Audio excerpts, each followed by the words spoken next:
తాకట్టులో ఉన్న బంగారాన్ని విడిపించి ఆ రోజున్న మార్కెట్ ధర కట్టి మిగిలిన డబ్బును మీకు అందిస్తుంది ఎస్వీఎస్ గోల్డ్.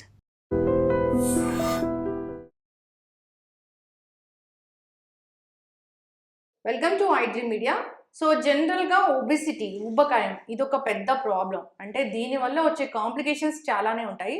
సో అసలు ఒబిసిటీ అనేది మనం ఎట్లా డిఫైన్ చేస్తాము, ఎందుకు లావుగా ఉన్నారు? సో పూర్తి వివరాలు తెలుసుకుందాం. మనతో పాటు ప్రముఖ ఇంటర్నల్ మెడిసిన్ స్పెషలిస్ట్ డాక్టర్ సృజిత్ ఉన్నారు. డాక్టర్ నమస్తే. నమస్కారం అండి. డాక్టర్ గారు, బొద్దుగా ఉండడము, ఒబేస్గా ఉండడము ఈ రెండు ఒకటేనా? అంటే మనకున్న ఇనీషియల్ మెథడ్స్లలో ఓన్లీ హైట్ వెయిట్ను బేస్ చేసుకొని మనకు ఒబెసిటీని క్లాసిఫికేషన్స్ ఉండేయండి. సో దాన్ని బేస్ చేసుకొని మీరు క్లాసిఫై చేశారనుకోండి, లావున్న వాళ్ళందరూ కూడా ఒబెసిటీ కేటగిరీ కొందే వస్తారు. సన్నగా ఉన్నారు అంటే దెర్ ఇస్ నో నార్మల్ అన్నట్టే ఉంటుంది. బట్ ద మెయిన్ కేటగిరీ అసలు అంటే ఒబెసిటీ అంటే cholesterol deposition in your body. So అడిపోసైట్స్లలో డిపాజిట్ అవ్వడం అనేది మనకు కాంప్లికేషన్ కదా. అది లీన్ పర్సనాలిటీకి, లా ఉన్న పర్సనాలిటీకి వాళ్ళ మెటబాలిజం, హౌ యువర్ కొలెస్ట్రాల్స్, కార్బోహైడ్రేట్స్ని మన బాడీ ఎట్లా ప్రాసెస్ చేస్తుంది అన్న విధానం పైన డిపెండ్ అయి ఉంటుంది. కంపల్సరిగా సన్నగా ఉన్నారని వాళ్ళు కొలెస్ట్రాల్ ఎక్కువ ఉండదు అని లేదు, లావుగా ఉన్న వాళ్ళకు అట్లా ఉండాల్సిన అట్లా ఏం లేదు. So there are newer methods are there. ఇది క్రూడ్ మెథడ్. అంటే మనకు ఇనీషియల్గా ఈజీగా యాక్సెసిబిలిటీని ఆలోచిస్తే హైట్ వెయిట్ని బేస్ చేసుకొని మనం ఒబెసిటీ క్లాసిఫై చేసుకోవచ్చు. అదర్వైజ్ మీరు అంటున్నట్టు కొలెస్ట్రాల్ బాడీలో ఎంత ఎక్కువ ఉంది అన్న దాన్ని బట్టి మనం క్లియర్ కట్గా వీళ్ళు మనకు డేంజర్, మనం ఒబెసిటీ అంటే కొలెస్ట్రాల్ ఎక్కువ అవ్వడం వల్ల మన కాంప్లికేషన్స్ అని వాళ్ళని మనము సపరేట్గా డిసైడ్ చేసేవచ్చు. సన్నగా ఉన్నా కానీ కొలెస్ట్రాల్ ఎక్కువ ఉంటుంది కదా? Yes ma'am. అదే మెటబాలిజం. అంటే వాళ్ళ బాడీ టైపు మనకు తింటున్న ఫ్యాట్స్ కానీ కార్బోహైడ్రేట్స్ని కానీ సరిగ్గా ప్రాసెస్ చేయకపోవడం అనేది. అంటే మీరు తినే దాంట్లో కూడా it will come only 1/3 through food నుంచి వస్తుంది కొలెస్ట్రాల్. రిమైనింగ్ 2/3 మనకు లివర్ నుంచి గ్లూకోన్ ఏజెన్సీస్ అనే అదర్ ప్రాసెస్ వేల నుంచి మనకు కొలెస్ట్రాల్ సింథసిస్ నుంచి మనకు బాడీ ప్రొడ్యూస్ చేస్తుంది. సో లీన్ పర్సనాలిటీస్లో ఏంటంటే వాళ్ళకు సబ్క్యూటేనియస్ ఫ్యాట్ కంటే కూడా విజరల్ ఫ్యాట్ ఎక్కువగా ఉండదు. దానివల్ల వాళ్ళు కాంప్లికేషన్స్లోకి వెళ్తారు. వాళ్ళకు ఈవెన్ దో లీన్ ఉన్నా కూడా వాళ్ళే కొలెస్ట్రాల్ చెక్ చేస్తారనుకో హై ట్రైగ్లిజరైడ్స్, ఎల్డిఎల్ కొలెస్ట్రాల్స్ ఎక్కువ ఉండడం అనేది మనం గమనిస్తాం లీన్ పర్సనాలిటీస్లో. ఎంత కొలెస్ట్రాల్ అంటే దాని లెవెల్స్ ఎట్లా ఉంటాయి డాక్టర్ గారు? కొలెస్ట్రాల్ ఇంత ఉంటే ఇది హై అని అంటే this comes under the risk group. మనం యంగర్ పీపుల్ని తీసుకున్నాం అనుకోండి, there is a clear cut off value. LDL cholesterol 150 ఉండాలి, ట్రైగ్లిజరైడ్స్ 160 ఉండాలి, ఇట్లా అన్నట్టు ఉంటుంది. But when comes to aged person, cardiac risk ఇవన్నీ ఉన్నాయని అనుకోండి, వాళ్ళకు టార్గెట్ ఎల్డిఎల్ కొలెస్ట్రాల్ 70 కంటే తక్కువ ఉండడం అనేది మన మెయిన్ థీమ్ ఉంటుంది. సో ఇండివిజువల్ పేషెంట్ ఏజ్, వాళ్ళకున్న అసోసియేటెడ్ డిసీజు, రిస్క్ ఫ్యాక్టర్స్ని బేస్ చేసుకొని ఆ ఎల్డిఎల్ నార్మలా కాదా అన్నది మారుద్ది. వాళ్ళు ఏదైతే మనకు ల్యాబ్లో రిఫరల్ వాల్యూ ఇస్తారు చూడండి, that is like a gross level, అందరికీ నార్మల్ లెవెల్స్. బట్ మనకు రిస్క్ ఫ్యాక్టర్స్ ఉన్నాయనుకోండి, వీళ్ళకు కార్డియాక్ డిసీజ్ వచ్చే అవకాశం ఉంది అన్న పేషెంట్స్కి మాత్రం మన టార్గెట్ ఎల్డిఎల్ కొలెస్ట్రాల్ 70 వరకు కూడా చేసుకోవాల్సి వస్తుంది. ఓకే డాక్టర్ గారు, అసలు ఒబెసిటీలో ఎట్లా ఉంటుందంటే ఒబెసిటీ రకాలు ఉంటాయి. అండ్ మాకు తెలిసిన జనరల్ పరిభాషలో కొంతమంది పొట్ట మాత్రమే లా ఉంటుంది, కొంతమంది ఇక్కడ మాత్రమే లా ఉంటుంది, కొంతమంది థైస్ మాత్రమే లా ఉంటాయి. ఇట్లా ఈ ఒబెసిటీలో రకాలు ఏంటి? మామూలుగా మనకు క్లాసిఫికేషన్ ఆఫ్ ఒబెసిటీ మేజర్గా హై టు వెయిట్ పైన ఉంటుంది మేడం. వెస్ట్రన్ కంట్రీకి, Indian పాపులేషన్కి completely different.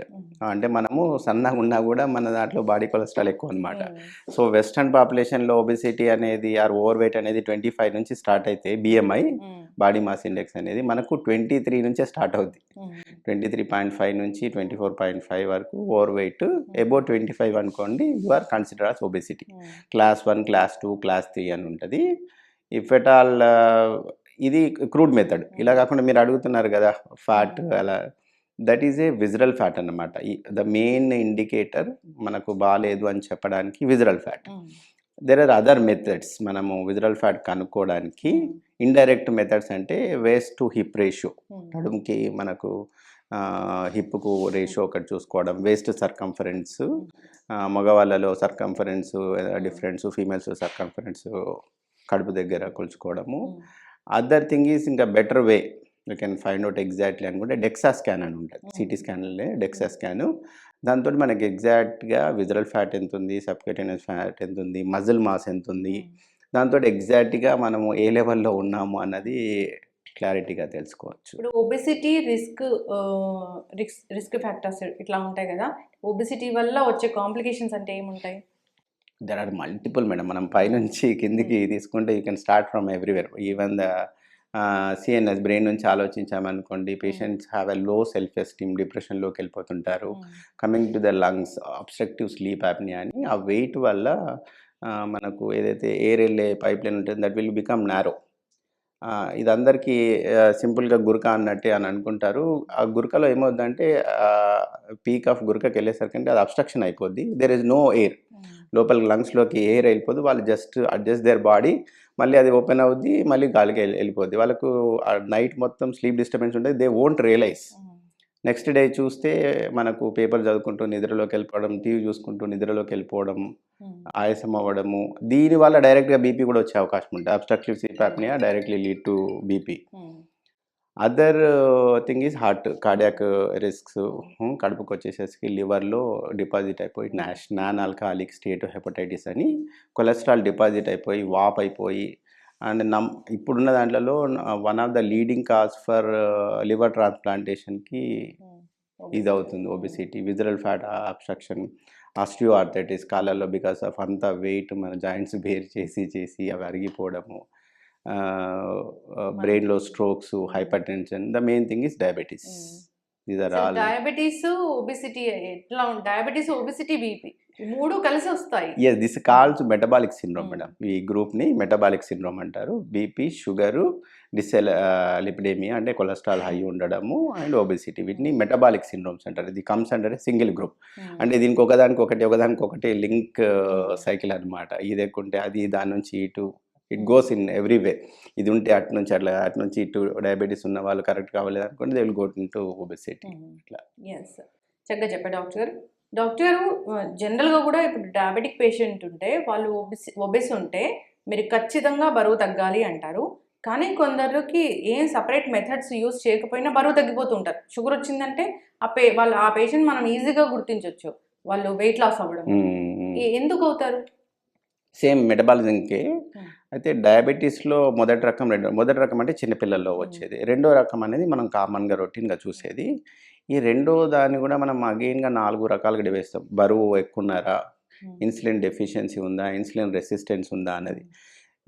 Insulin resistance ఉన్న వాళ్ళల్లో మనము ఒబీస్ ఉండడము, బ్లాక్ మార్కింగ్స్ అవ్వడము, ఫ్రెకిల్స్ అంటాము. అదే టైప్ 2 అనుకోండి, రెండో రకంలోనే అసలు ఇన్సులిన్ డెఫిషియన్సీ ఉందనుకోండి, వాళ్ళు కొద్దిగా లీన్ ఉండడం ఉంటుంది. సో ఏ ఫ్యాక్టర్ మనకు డయాబెటీస్కి కాంట్రిబ్యూట్ చేస్తుంది అన్న దానిపైన పర్సన్స్ అపియరెన్స్ అనేది మారుతూ ఉంటుంది. Usual common if you take ఒక 10 పేషెంట్లను తీసుకోండి, most 6 to 7 patients are insulin రెసిస్టెన్సే ఉంటుంది అనమాట. అంటే ఒబీస్ ఉండి స్కిన్ అంతా హైపర్ పిగ్మెంటేషన్ అవ్వడము, ఎక్సెస్ యూరినేషన్ అవ్వడము, ఇదంతా వెరీ కామన్. మీరు అంటున్న thin personality, that is also because of complication, but small group of diabetes people in type 2 డిఎంలో వాళ్ళు ఊరికే తగ్గిపోతారా? అంటే మందులు వాడుతుంటేనే తగ్గిపోతూ ఉంటారా?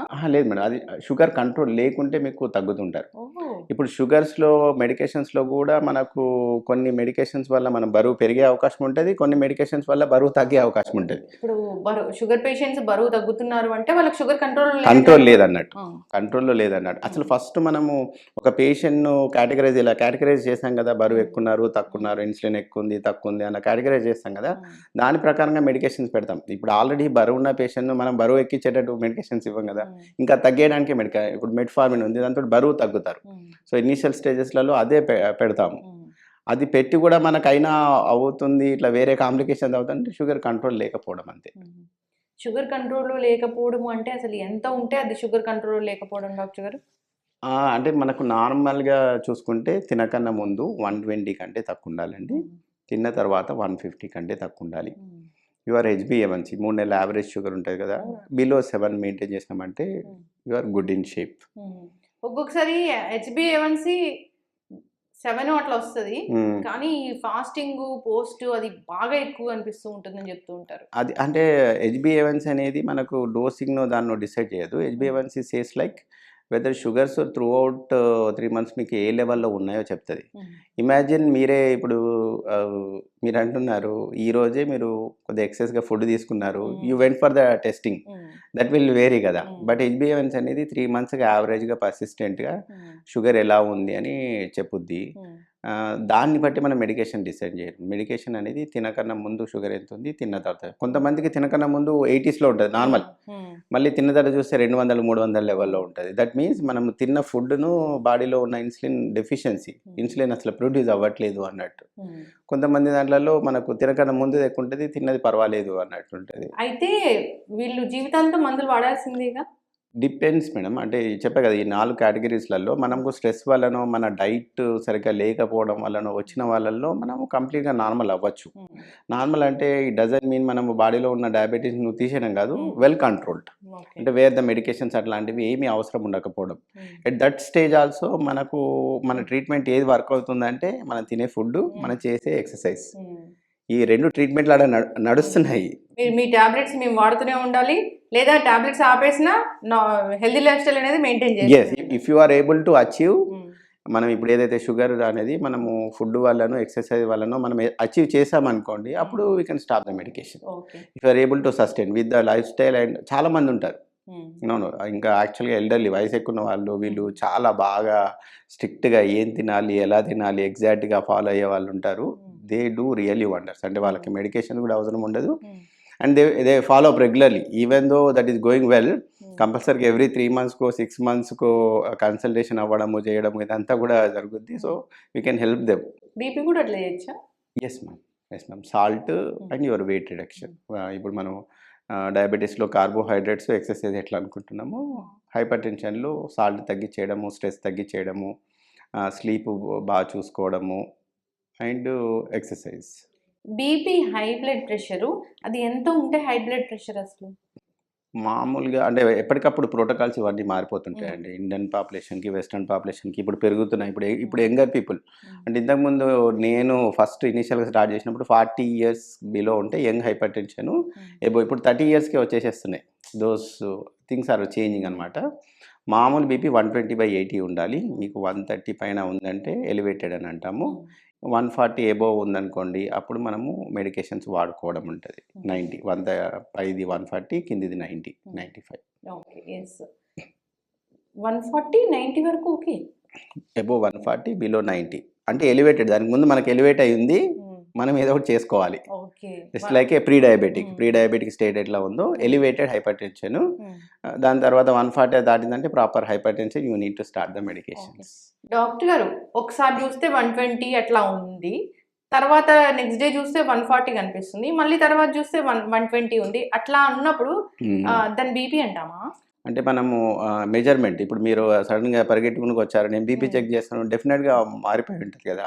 So there are proper protocols is there. కరెక్ట్గా మీరు డయాగ్నోస్ చేయాలి అని అనుకుంటే 24 hours బీపీ మానిటరింగ్ అని ఉంటుంది, హోమ్ బీపీ మానిటరింగ్ అని ఉంటుంది. దాంతో మీరు ఈవెన్ ద వర్కింగ్ ప్లేస్లో కూడా మీ బీపీ ఎలా వేరీ అవుతుంది, this is the lot of stress కదా, ఈ టైంలో కూడా ఎలా ఉంది ఏంటిది ఎగ్జాక్ట్గా తెలుస్తుంది. బట్ అందరూ ఫీజిబుల్ కాదు. So what we suggest them is పొద్దున్న, మధ్యాహ్నం, సాయంత్రం 3 పూట్ల ఎక్కడైతే చెక్ చేసుకుంటున్నారో you sit there 10 to 15 minutes, you కామ్గా ఉండండి. There are no tea coffees prior, అట్లా ఏమీ లేకుండా అప్పుడు మీరు బీపీ చెక్ చేసుకోండి. అట్ మల్టిపుల్ ఇన్సిడెంట్స్లలో కూడా మనకు పర్సిస్టెంట్గా బీపీ ఎక్కువ వస్తుంది, అప్పుడు you can start the medication. పూర్తిగా తగ్గించుకోవచ్చు, మందులు లేకుండా కూడా తగ్గించు. Yes ma'am. మందులు లేకుండా కూడా మన బీపీని ఆపుకునేంత ఉంటుంది. Yes ma'am. ఓకే డాక్టర్ గారు, ఒబెసిటీ గురించి మాట్లాడుకుంటున్నాం కదా, ఈ ఒబెసిటీ ఊబకాయం ఉంటే దీనికోసం ప్రత్యేకంగా డైట్లు, 90 days వెయిట్ లాస్ ఛాలెంజెస్ ఇట్లాంటి వాటిని అప్రోచ్ అవ్వచ్చా, లేదంటే డాక్టర్ని సంప్రదించాలా? యాక్చువల్గా ఇప్పుడున్న సినేరియోలో వేరు మనం మెట్రో సిటీలో ఉండి ఆర్ అదర్ ఉన్నా కూడా యంగర్ పీపుల్లో కూడా మనకి ఇదంతా చూస్తున్నాం కదా, మనం అనుకుంటున్న ప్రకారమే లీన్ పర్సనాలిటీస్లో కూడా మీకు కొలెస్ట్రాల్ ఎక్కువ ఉండే అవకాశం ఉంది. So definitely I would suggest them at 30 years cross అయిన తర్వాత కంపల్సరీగా ఒకసారి చెక్ చేసుకోమని చెప్తాను. If there is an abnormality, you better consult doctor. అంటే మనము రిపోర్ట్లను కాదు కదా ట్రీట్మెంట్ చేసేది, పేషెంట్ని. సో అసలు ఆ రిపోర్ట్లు కూడా తప్పు ఉండొచ్చు కదా. సో అది చేసుకొని మనం ఎక్కడున్నామో తెలుసుకొని yes you are obese, you are coming in to some category. ఇప్పుడు క్లాస్ 1, క్లాస్ 2, క్లాస్ 3 అని చెప్పాం కదా. ఏ కేటగిరీలో ఉన్నాము అన్నదాన్ని బట్టి సింపుల్ లైఫ్ స్టైల్ చేంజెస్ సరిపోతాయా, లేదంటే అడిషనల్గా మెడికేషన్స్ అవసరమా, లేదు ఇంకా అడిషనల్గా వేరే సివియర్ ఓబీస్ ఉన్న వాళ్ళు, బిఎంఐ మోర్ దాన్ 47 అట్లా ఉన్న వాళ్ళు ఉన్నారు, కంపల్సరీగా వాళ్ళకి బేరియాట్రిక్ సర్జరీ అవసరం పడుద్ది. So we can guide them. వాళ్ళే చేస్తారా అంటే చేయొచ్చు, but there should be a proper pre workout చేసే ముందు మనకు బాడీ ఎలా ఉంది ఏంటిదో కనుక్కొని చేసుకుంటే best thing. And proper knowledge లేకుండా కూడా, అంటే చాలామంది చేస్తారు మీరు అన్నట్టు, అండ్ దానికి ఒక పద్ధతి అట్లా ఉండదన్నమాట. ఇప్పుడు ఈరోజు అనిపించింది 2 రోజులు చేసేయడము, మళ్ళీ 3 రోజులు గ్యాప్ ఇవ్వడము, అట్లా same goes with the falls. కట్టేసుకోవడం, అసలు నోరు కట్టేసుకోవడం, తిండి తినకుండా ఉంటే సన్నగైపోతారా? లేదు అసలు అవ్వరు. అది that is a false thing. అదే అంటున్నాను. మీరు కార్బో అన్నింటినీ తగ్గించేసేస్తున్నారు. బాడీకి కావాల్సిన minimum vitamins, minerals and the protein. మీరు ప్రోటీన్ ఏం ఇవ్వట్లేదు, సింపుల్గా అంతా బ్లాండ్ చేసేసేసేదా. దానివల్ల మనకు మజిల్ మాస్ అవుద్ది, యువర్ వైటమిన్ డెఫిషియన్సీస్ ఇవన్నీ కూడా వస్తాయి. అందుకని యూ నీడ్ అ గైడ్లైన్స్. మనం గైడ్లైన్స్ చేయట్లేదు అని అనుకుంటే మాత్రం, గైడ్లైన్స్ మనం వెళ్ళలేము అని అనుకున్నాం అనుకోండి, మన తినే ఫుడ్లో ప్రోటీన్ ఉండాలి. Even in the weight loss ప్రోగ్రాంలో కూడా ప్రోటీన్ ఉండాలి, యువర్ మినరల్స్, రెగ్యులర్ వైటమిన్స్, దాంతోపాటు కార్బోహైడ్రేట్స్, కొలెస్ట్రాల్ తగ్గించుకోవడం మినిమల్ క్వాంటిటీస్లో చేసుకోవచ్చు. అంటే నాన్ వెజ్ తినకూడదా? నాన్ వెజ్ ఇస్ ప్రోటీన్ కదా. మీరు చికెన్ బ్రెస్ట్ కానీ, మటన్ కానీ ఇవన్నీ కూడా నాన్ వెజ్జే. మటన్ ఈజ్ రెడ్ మీట్ కాబట్టి దాంతో కొలెస్ట్రాల్ కొద్దిగా ఎక్కువ పెరుగుతుంది కాబట్టి దాన్ని అవాయిడ్ చేయమని చెప్తాము. కొలెస్ట్రాల్ పెరుగుతుందనే రెడ్ మీట్ మానేయమంటున్నారా? లేకపోతే రెడ్ మీట్ అనేది అసలు మన బాడీకి సెట్ కాదు, మన బాడీలో సెల్స్ ఏదో కన్ఫ్యూజ్ అవుతాయి ఆ రెడ్ మీట్ తింటే అనేది అట్లా వద్దంటున్నారా? లేదండి. Red meat is directly correlated with your cholesterol అనమాట. అందుకని దోస్ ఇండివిజువల్స్లలో ఎక్కువ ఉన్న వాళ్ళలో వద్దని చెప్తాము. Instead of that you can have a fish, you can have chicken, you can have paneer, tofu, soya, all peas where protein content ఎక్కువ ఉన్నాయి, వాటిని తీసుకోవచ్చు దాని ప్లేస్లో. ఇప్పుడు ప్రోటీన్ అంటే చికెను ఇది కాకుండా ప్రోటీన్ అంటే దాలు, అంటే ఈ చికెన్ ప్రోటీను, దాల్ ప్రోటీను ఏది బెస్ట్? సేమ్ ఇండివిజువల్ మీ మెటబాలిజంకి ఏది సూట్ అవుతుంది అన్నది చూసుకోండి. కొంతమంది ఎందుకు ప్రోటీన్ షేక్స్ తీసుకుంటారు, వాళ్ళ గట్ అసలు కోఆపరేట్ చేయదు.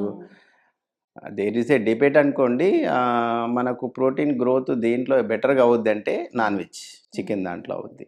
But which is more better and more safer అంటే వెజిటేరియన్ ప్రోటీన్ అనేది more safer and more suitable. ఇప్పుడు ఎవరిని చూస్తున్నా డాక్టర్ గారు, తిండి తక్కువ, ప్రోటీన్ పౌడర్ తీసుకోవడం ఎక్కువ.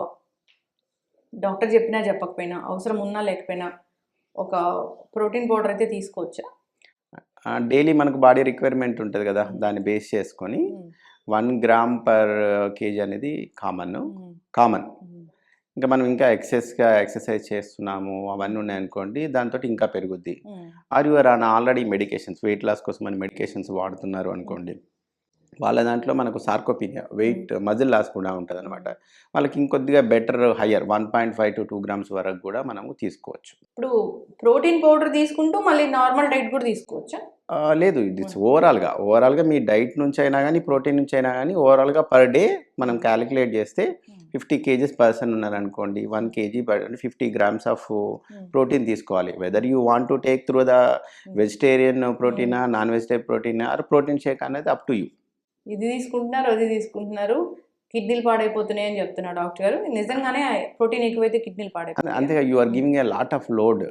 అట్లా కాకుండా అందుకే you need a guidelines అంటున్నాను. ఒకసారి మీరేమి పర్సిస్టెంట్గా చేసుకోవాల్సిన అవసరం లేదు. ఒకసారి కలిసి ఎస్ ఇది అనుకుంటున్నాను, my health issues are this thing, అందుకని నేను అది అవసరమో లేదో కూడా తనకు తెలియదు. I think whatever the information he has, దాన్ని బట్టి మనము చేసేద్దాము అట్లా అని ఆలోచిస్తారు. అదే కరెక్ట్గా కన్సల్ట్ అయ్యారు, అవును అవసరం ఉంది లేదు, ఉన్న దాంట్లో కూడా మనం ఎంతవరకు అవసరము అంటే దిస్ ఈజ్ లైక్ 2 ఎక్స్ట్రీమ్ లెవెల్లో ఉంటుంది అనమాట. ఒక కైండ్ ఆఫ్ పీపుల్గా వాళ్ళకి అవసరం ఉన్నా లేకున్నా కానీ వాళ్ళకున్న పర్సెప్షన్కి ఎక్సెస్గా చేసేయడము, అదర్వైజ్ గోస్ ఇన్ వేరేలాగా ఉంటుంది. సో ఐ ఫీల్ ఒక కంపల్సరీగా ఒక ఫిజిషియన్ అనేవాళ్ళు, ఫ్యామిలీ ఫిజిషియన్ లాగా మీకు హెల్త్ అసెస్మెంట్ చేసుకొని రావడం అనేది బెస్ట్ ఆప్షన్. ఈ డైట్ చేస్తారు, తగ్గుతారు. డైట్ ఆపగానే మళ్ళీ పెరుగుతారు. ఇదేంటి డాక్టర్ గారు అసలు? అందుకే you should follow I consistency. మీరు ఒకటేసారి 1 మంత్కో 2 మంత్కో ఎక్సెసివ్ ఏదేదో చేసేసేసి do little bit initial start చేయడమే. మీరు మీల్ సైజ్ కొద్దిగా తగ్గించండి అండ్ ఎక్సర్సైజ్ కొద్దిగా యాడ్ చేయండి. అప్పుడు సస్టైనబిలిటీ ఉంటుంది.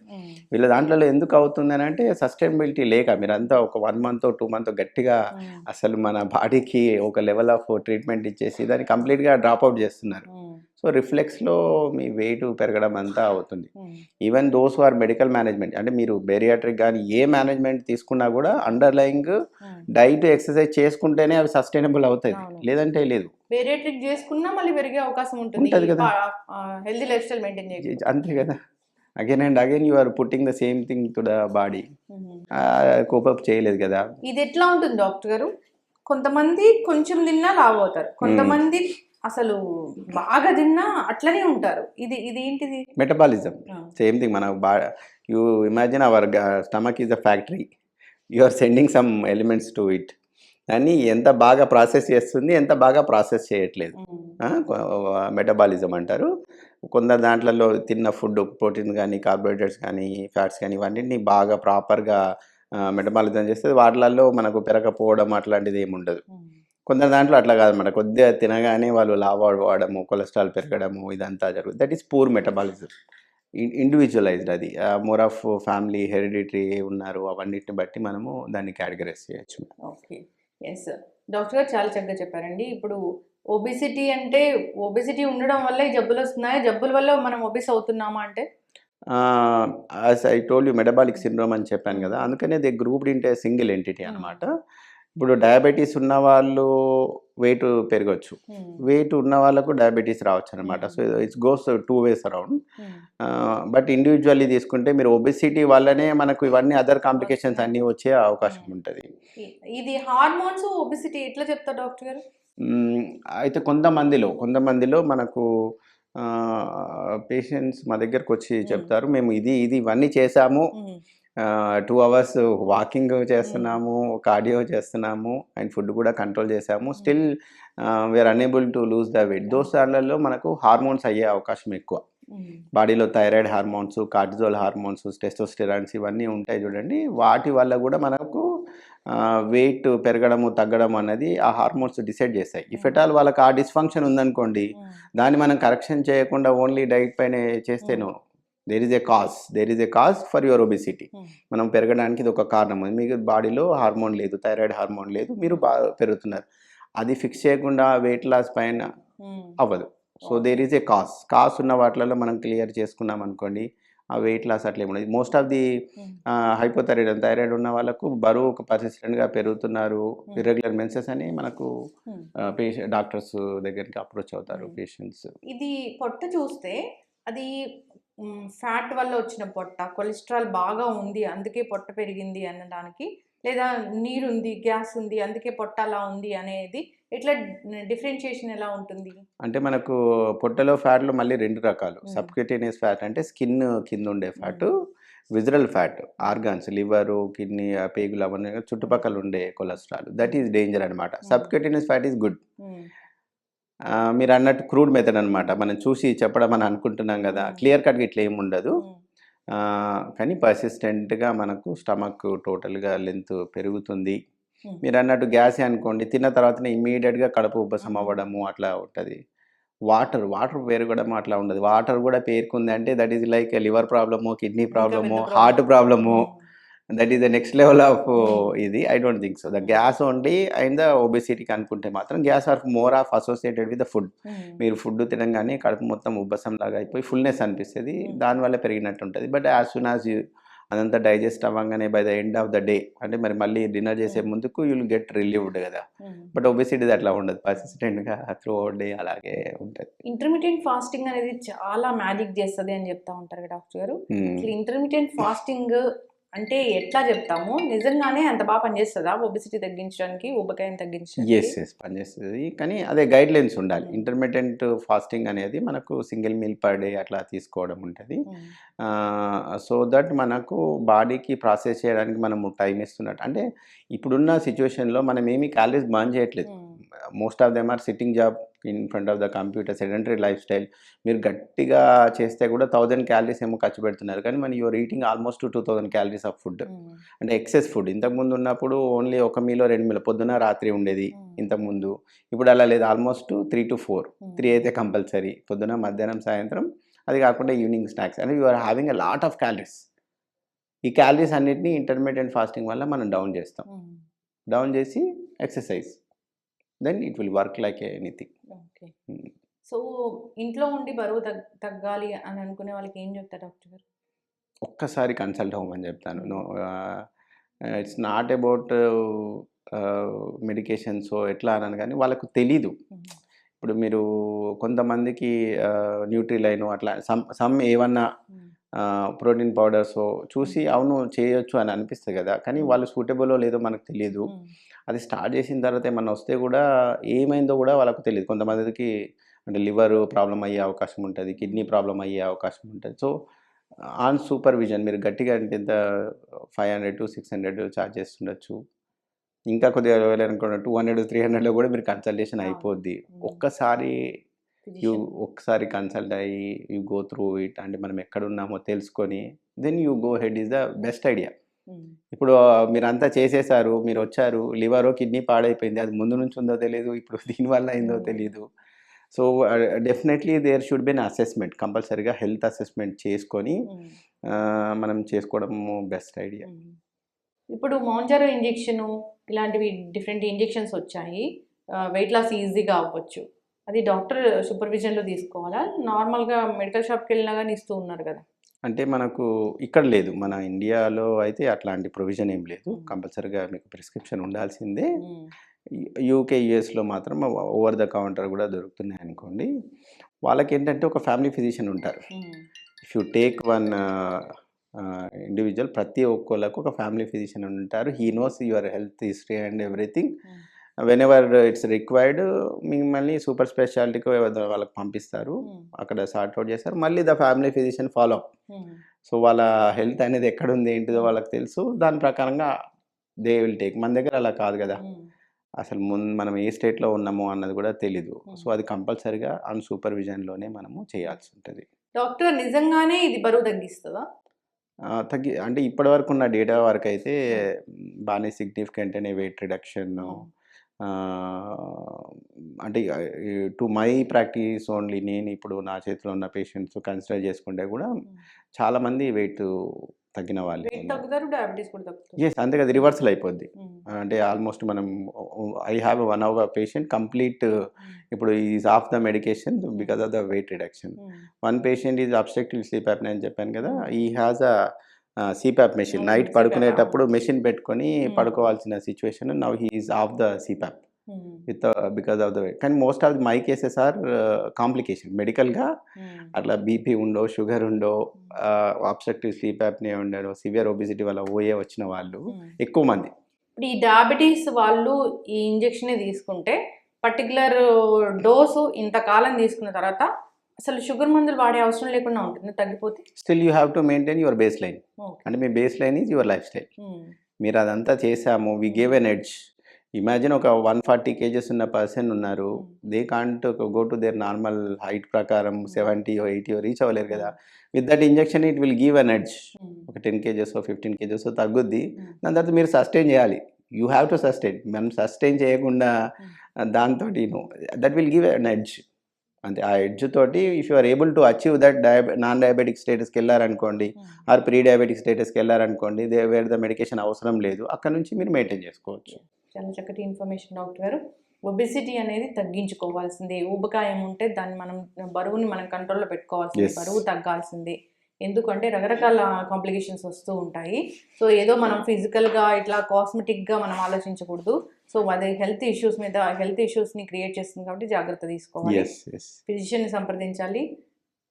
ఏదైనా కానీ మనం డైట్ పాటించాలన్నా ఏదైనా కానీ ఫిజిషియన్ చెప్తేనే మనం అది ఫాలో అవ్వాల్సి ఉంటుంది. Better way.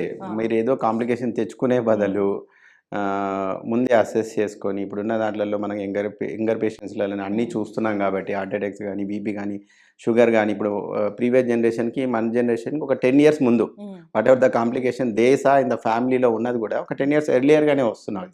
సో బెటర్ ఎర్లీగానే మనము ప్రాపర్ హెల్త్ చెకప్స్ చేసుకొని ఒకసారి కన్సల్ట్ అయ్యి మనం కొంతమంది ఉంటారు they do the health checkups and they won't go the doctor they will see the records okay బాగానే ఇప్పుడు మీకు చెప్పే కదా కొలెస్ట్రాల్ ఇప్పుడు ఏజ్ను కేటగరైజ్ చేసుకొని వాళ్ళ ఫ్యామిలీ రిస్క్ని బట్టి మనం ఎల్డిఎల్ కొలెస్ట్రాల్ టార్గెట్ కూడా మారుద్ది అని they don't know all those things. So ఒక్కసారి కన్సల్ట్ అయ్యి మనం ఎక్కడున్నామో తెలుసుకొని దాని ప్రకారంగా చేసుకుంటే ఇట్స్ వెల్ అండ్ గుడ్. 2030కి అది ఒబిసిటీ అనేది ఒక పాండమిక్ అవుతుంది ఇట్లాంటి వార్తలు వస్తున్న నేపథ్యంలో తెలియదు పాండమిక్ అంటే ఏమవుతుంది ఏంటి అనేది. అంతేనండి, ఇప్పుడు మనము ఇనీషియల్గా మీరు వచ్చారనుకోండి, ఇంతకుముందు ఆల్కహాల్ హిస్టరీ ఉందా, స్మోకింగ్ హిస్టరీ ఉందా, ఇంకేమైనా ఇప్పుడు అలా ఉండదు. కమింగ్ డేస్ మీరు అన్నట్టే డైట్, మీరు ఏం తింటున్నారు, ఎంత ఎక్సర్సైజ్ చేస్తున్నారు, that will be the next coming epidemic will the diet only. Me food ఏంటి, దానివల్లనే ఈ all the complication non communicable diseases all because of your life style only.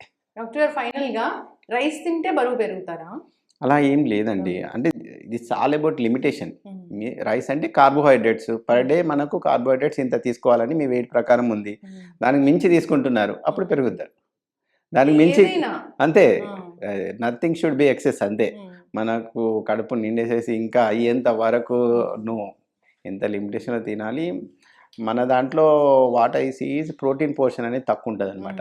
Protein portion తక్కువ ఉండి కార్బోహైడ్రేట్ పోర్షన్ అనేది ఎక్కువ ఉంటుంది. ఎప్పుడు చెప్తే ఐసీఎంఆర్ కూడా చెప్పడం జరిగింది, ఒక ప్లేట్ ఎట్లా ఉందంటే మొత్తం రైస్ ఉంది, మొత్తం రైస్ ఉంది, ఎక్కడో ఒక చిన్న చిన్న పచ్చడి లాగా కూరలు ఉన్నాయి. అట్లా కాకుండా టోటల్ మీరు డివైడ్ చేస్తే 3 parts గా డివైడ్ చేస్తే half portion should be protein and 1/3 other part should be your carbohydrates and the proteins ఉండేటట్టు. ఇట్లా ప్రోటీన్ కార్బోహైడ్రేట్స్ ఇట్లా కాకుండా జనాలకు అర్థమయ్యేలాగా ఎట్లా చెప్తారు డాక్టర్ గారు? రైస్ ఏం లేదు, దాంట్లో ఒక you imagine that same thing ప్లేట్లో తీసుకుంటే ఒక స్మాల్ టోటల్గా 3 portion అయితే ఒక హాఫ్ పోర్షన్ తీసుకున్నారనుకోండి, హాఫ్ పోర్షన్లో ప్రోటీన్ ఉండాలి. ఐదర్ యువర్ చికెన్ ఆర్ పన్నీరో ఆర్ పీస్ తోటి ఉన్నది, ఇంకొక స్మాల్ పోర్షన్ హాఫ్ పోర్షన్లో మళ్ళీ ఇంకొక స్మాల్ పోర్షన్ ఇది carbohydrates, other is greeny leafy vegetables ఉండేటట్టు చూసుకున్నారనుకోండి, that will be more healthy. And proteins, carbohydrates, cholesterol ఇదంతా సపరేట్, న్యూట్రిషన్ ఈ సపరేట్. న్యూట్రిషన్స్ అంటే వైటమిన్స్, మినరల్స్ ఇవన్నీ. సో డెఫినెట్గా మన డ్రై ఫ్రూట్స్, పాలు, ఎగ్ ఇవి కంపల్సరీ. That is nutrition. అది మీ స్కిన్ టర్గర్ ఇదంతా మెయింటైన్ అవ్వడము అదంతా కూడా దాంతోటే. ప్రోటీన్స్ ఇదంతా మళ్ళీ అది సపరేట్ బిల్ట్. మీ న్యూట్రిషన్ మన బాడీ కరెక్ట్గా ఇమ్యూనిటీ మెయింటైన్ అవుతుందా లేదా అనేది న్యూట్రిషన్, అది కంపల్సరీ. ఫ్రూట్స్, వెజిటబుల్స్ వస్తాయి, yes, nuts, milk, dry fruits, fresh fruits, పాలు, egg, fish, these are comes under even the dry seeds, flax seeds అవన్నీ ఉంటాయి చూడండి, అవన్నీ comes under the nutrition group కిందకి వస్తాయి. హెల్తీ లైఫ్ స్టైల్ మెయింటైన్ చేయాలి, మంచిగా ఫుడ్ అనేది మంచిగా తీసుకోవాలి, అంటే డాక్టర్లు ఎలా చెప్తున్నారో అట్లా తీసుకోవాలి. అంతేగాని మరీ నోరు కట్టేసుకుంటాం, క్రేవింగ్స్ ఉన్నా అట్లే ఉంటామంటే రకరకాల అసలు మెంటల్ టెన్షన్ వస్తూ ఉంటుంది. సో ఫాలో అవ్వాలని కోరుకున్నాను డాక్టర్ గారు. ప్రాపర్ గైడ్ లైన్స్ ఉంటాయి, దానికి ప్రాపర్ ప్రోటోకాల్ అనేది ఉంటుంది. డాక్టర్ని సంప్రదిస్తే తెలుస్తుంది అసలు మన వెయిట్ ఎలా తగ్గాలి ఏంటి అనేది. ఫాలో అవ్వాలని కోరుకుందాం. చాలా చక్కటి ఇన్ఫర్మేషన్. ధన్యవాదాలు. And for more videos, please subscribe to iDream. Please subscribe to iDream. Please subscribe iDream. And please subscribe to iDream. For more videos, subscribe to iDream. please like, share and subscribe to the channel. Congratulations, iDream. Subscribe to iDream. Subscribe to iDream. So subscribe to iDream Media. iDream ki iDream team andarki huge congratulations. Please subscribe iDream Media. Please subscribe to iDream. Subscribe iDream. Please subscribe to iDream. iDream అంటే నా కళల channel subscribe చేసుకున్న నోరు తిరుగుతలేదు, మీరైతే గంట గుర్తు కొట్టండి. For more such videos, please subscribe to iDream. Subscribe to iDream. Please subscribe to iDream. Please subscribe iDream Media. Please do subscribe to iDream. Please subscribe to iDream Media. For best entertainment and information, please subscribe iDream. And don't forget to subscribe to iDream.